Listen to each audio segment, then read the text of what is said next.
Hello everyone, welcome back to another video here on Play on GAA with me, Seamus, Brady, your host, and for this one I'm going to run through the opening round of fixtures from the LGFA Championship of 2023. So we had a fantastic opening round with some huge statement results, and I'm going to run through all of the games which happened. One game from each group was what we got this weekend, and we got some absolute thrillers. Before I get into them, please like, subscribe, share and comment, all that good stuff. And yeah, let's crack on with this recap. Starting in Group 1, in O'Moore Park, Armagh beat Laois again. 3-12 to 2-8 the scoreline was this time. Armagh without Amy Mackin, but they still got the victory. Now, Armagh, of course, beat Laois in the Intermediate League final this year. And they managed to beat them again in the opening round of the championship. Early on, Armagh's Kelly Mannon and Laois's Sarah Ann Fitzgerald swapped scores. Then Armagh took over. Niamh Reel, Blaheen Mackin, Laura McConville and Eve Lavery all raised white flags for the Orchard County. Then the centre forward, Aoife McCoy, set up Niamh Reel to hit the back of the net for Armagh. Soon after Armagh got their second goal, Aoife McCoy went from provider to finisher this time as she rounded Emer Barry and tucked it away. Laois responded with 3 points from Mo Nerney, Orla Hennessy and Fitzgerald, but Armagh still led by 8 points at half-time. In the second half, Laura Marie Marr had her shot blocked, and then it fell out to Katie Donoghue, who was there to finish to the back of the net for Laois. Armagh responded to this, though, with points from Katrina O'Hagan, Eve Lavery and Aoife McCoy, and Armagh were remaining a few points ahead until Aoife McCoy rounded Barry to tuck away her second goal to seal the victory for Armagh. Look, even though they won this game, I think without Amy Mackin, it's going to be a huge, huge challenge to go and win the whole thing. But we will see how they get on. With Aoife McCoy there at centre forward, they have an absolute star. No doubt about that. For Laois, bounce back. They have quality footballers, the likes of Mo Nerney, Rowan Fitzpatrick, Sarah Ann Fitzgerald. They can put it up to any team in the country on their day. Now, moving over to Group 2, Donegal's revival continues. They beat Waterford by 2-10 to 1-8 at Pork McDiarmid and Lifford.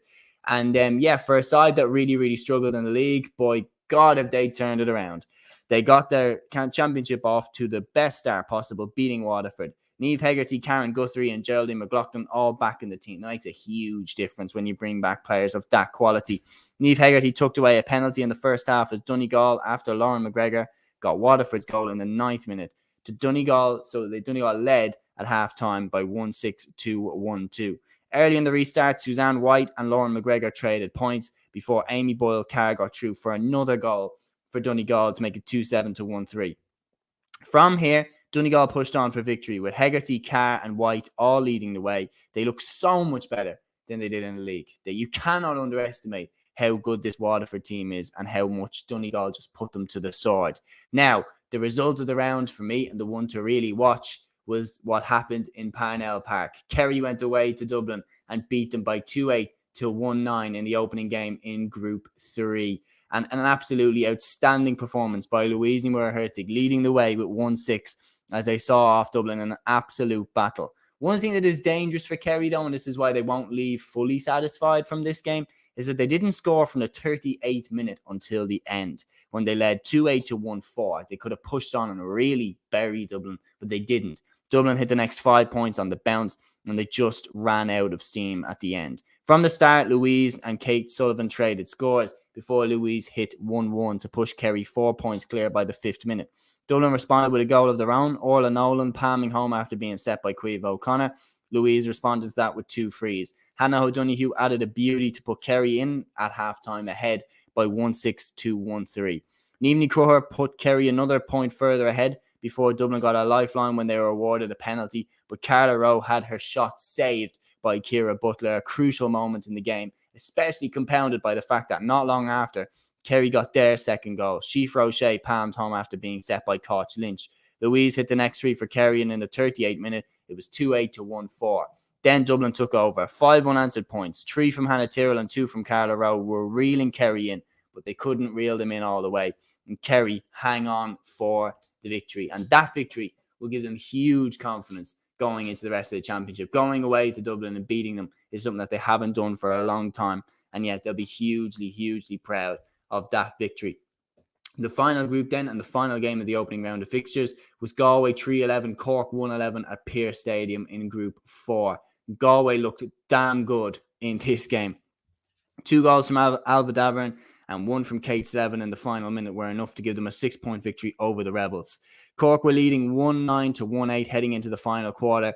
Then Galway hit 1-2 unanswered, with Alva Davern hitting the goal, Nicola Ward and Eva Noon with the points. Then Kate Seven got the last goal and Galway saw it out. The only thing for Cork is they were extremely reliant on the O'Sullivans. Doireann O'Sullivan with 8 points from frees and Ciara O'Sullivan hitting 1-2. Katie Quirk got the other point for the Rebels in this game. Now, Galway are a team that I think are genuine dark horses to win the whole thing. You look at how good Kilkerran Clonberne is. You look at how strong their defence is. You look at how good their attack is with the likes of Kate Seven, Alva Davern, Olivia Dively. They're serious contenders. I'm telling you this now. Galway are serious contenders for the All-Ireland, and beating Cork by 6 points cannot go underestimated, because Cork have been really, really good this year, beating Kerry in the Munster final, and for Galway to put them to the sword like that, it's a very, very impressive sign and a very, very serious warning to the rest of the country of how good Galway are this season. But yeah, a very interesting opening round of action from the LGFA Championship of 2023. You will be keeping up with all the action from the championship in 2023, so make sure you check out the videos here on Play on GAA, guys. That's the video. Until the next one, guys, take care.